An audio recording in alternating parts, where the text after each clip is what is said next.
Imagine you're walking through, say, the dense thorn scrub of South America, Or the jungles in Mexico. and you see this flash of movement in the undergrowth, a long, low-slung creature.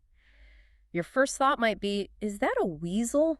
A big one. Exactly. You wouldn't think cat. It's mysterious, it's elusive, and from what our sources say, it's an incredibly deadly hunter that you can find all across the Americas. But that creature is, in fact, the Jaguarundi. It's often called the shadow cat. And honestly, it defies almost every single expectation you have about a wild cat. Right. Forget the spots, forget the rosettes. Forget the idea that they're all hunting by moonlight. This animal, it just throws the modern cat rulebook completely out the window. And that's our mission for this deep dive. We're going to dig into the sources and try to unlock the secrets of this remarkable survivor. We really want to understand why it's one of the most widespread cats in the whole New World. Spanning from North America all the way down to Argentina. And yet, it's still one of the least understood. We're really looking for those nuggets of knowledge hidden in the DNA and the day-to-day behavior of this animal. It's time to unpack why this cat is such an enigma. And I think we have to start with the fact that, as you said, it doesn't look like a cat at all. That's the heart of the initial mystery, yeah. When we think of cats from that region, ocelots, margays, we picture that classic spotted look. Big eyes, you know. That's the template. But the Jaguarundi's body it's almost serpentine. It's long and built so low to the ground. And the limbs and ears are pretty small in proportion. Yeah. But the big thing is the coat. No markings. None at all, just solid color, either a kind of grayish phase or a reddish one. And that physical profile, that's exactly why it was such a puzzle for so long. People who report sightings, they almost always misidentify them. As mustelids, right. That's the weasel family. Yeah, weasels, martens, fishers, and it just fits that search image better. You know, our sources mentioned something fascinating about this, that this elongated, plain look gives it a prehistoric feel. It does. It feels ancient. And that might not be an accident. Could be an echo. If you go way back to the common ancestor of all cats, creatures like Pro-Elurus, they likely had this same low-slung, non-spotted body type. So the Jaguarundi is it's carrying this ancient blueprint. And that's the key question that puzzled scientists. If it's living right there alongside ocelots and margays, which look like little leopards, why is it so different? why is it so structurally and physically different? For decades, taxonomists just didn't know where to put it. It just didn't fit the pattern. Which brings us to the moment where the genetic analysis just completely blew up all the old assumptions. The whole thing. We learned the Jaguarundi isn't actually related to those small, spotted New World cats. Not even close. This is the real aha moment. Yeah. A stunning revelation about genetics on a continental scale. The Jaguarundi belongs to a completely different evolutionary lineage. A different branch of the family tree entirely. One it shares with some of the most impressive predators on Earth. This small 5-kilogram cat is a close relative of the cougar. Okay, I can sort of see that. And even more surprisingly, the cheetah. Whoa, hold on. The cheetah. The fastest land animal on the planet is related to this little weasel cat that hunts rodents in the jungle. How does that connection even make sense? It makes perfect sense, but you have to zoom out, way out, to the scale of continental migration and mass extinction. So this is a story that goes back millions of years. Millions. This whole lineage, cougars, cheetahs, and jaguarundis, they all originated over in Eurasia. They migrated into the Americas across the Bering Strait. And we forget, don't we, that cheetahs, or at least proto-cheetahs, they were North American animals for a very long time. For a very, very long time. They were all here. But then history intervened with a colossal trauma. The end of the Ice Age. Absolutely. Yeah. About 12,000 years ago, that shift from the Pleistocene to the Holocene, the climate changed, and it triggered the megafauna extinction event. And that just decimated the large mammals across North America. Decimated them. We lost the American cheetah, the American lion, saber-toothed cats, mammoths.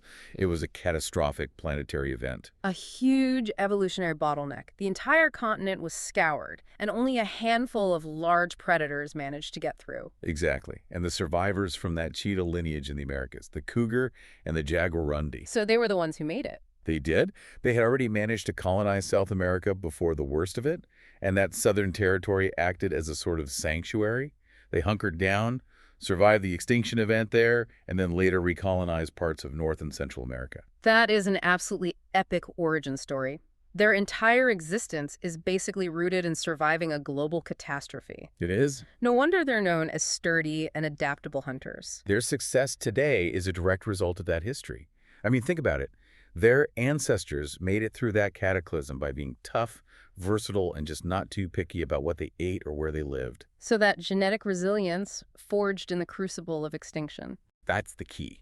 That's what allows them to thrive across their enormous current range. Yeah. From humid tropical jungles to dry, semi-arid.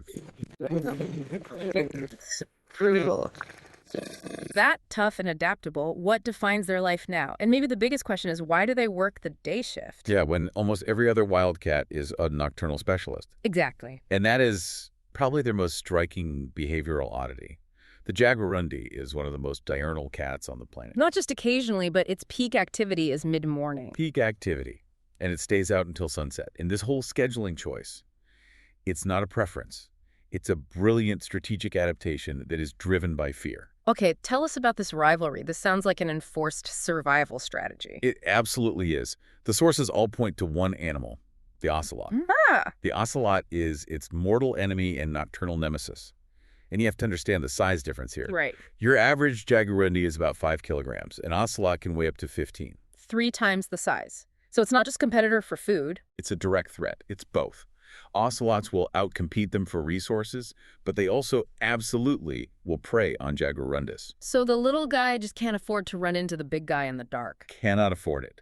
They practice what ecologists call competitive exclusion. The Jaguarundi literally avoids the ocelot with such rigor that it hides for the entire time the ocelot is out hunting at night. It's an ecological workaround. The bigger, stronger competitor owns the night, so the smaller, faster one takes the day. Even if that means hunting in the heat of the sun. And this rivalry also pushes them into different physical spaces, different niches. How so? Well, we see this really clearly in studies of how they use their habitat. Ocelots are very arboreal. They love trees. Research in Mexico showed they spend over 80% of their time up in the jungle canopy. Okay, so they're hunters of the high branches. Right. But the Jaguarundi has learned to exploit the open territory where the ocelot is less comfortable. So it's not just about the time of day, but the location, too. Precisely. They've embraced being a generalist hunter in open terrain.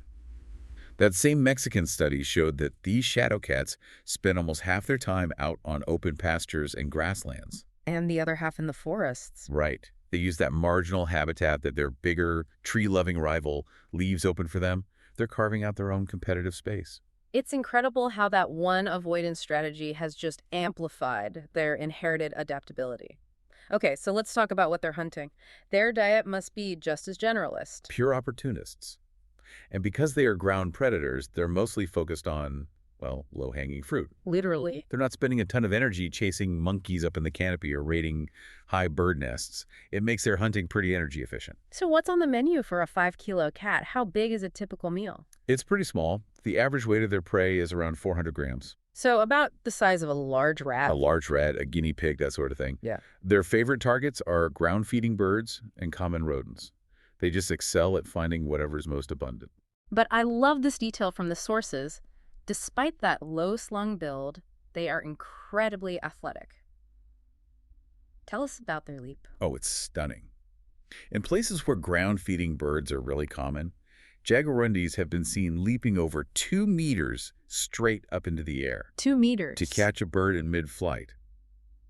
They might look like a weasel, but they hunt with the power and precision of a small cougar. They just follow that one simple rule. Eat what's most abundant and easiest to catch, even if it's much bigger than their usual 400-gram meal.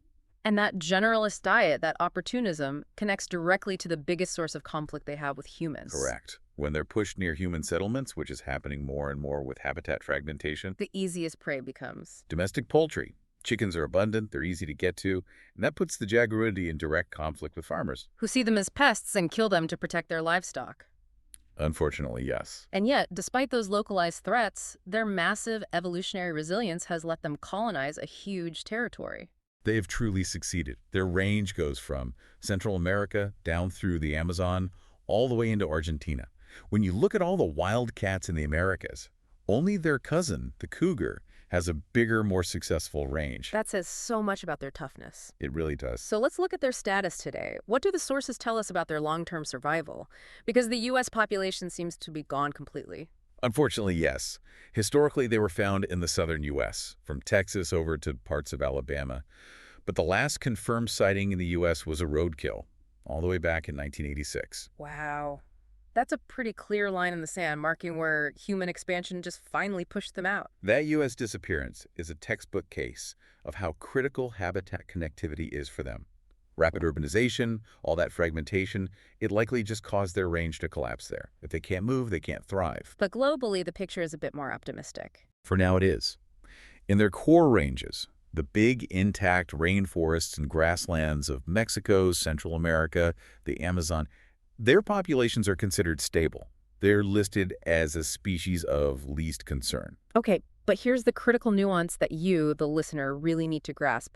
Just because their range is huge doesn't mean they're everywhere. We have to talk about density. This is their hidden vulnerability. The Jaguarundi is widespread, but it lives at incredibly low densities. Meaning there aren't many of them in any given area. Very few. Our sources show that for a single cat to get enough food and have a viable territory, it might need a range of up to 100 square kilometers. 100 square kilometers for one 5-kilo cat. That's enormous. It's a massive amount of land. And if human development fragments that territory, cuts it with a road, puts in a farm, that individual is immediately stressed. It might starve or be forced into contact with people. So that low density makes them incredibly sensitive to habitat fragmentation, even if the total habitat area still looks big on a map. Exactly.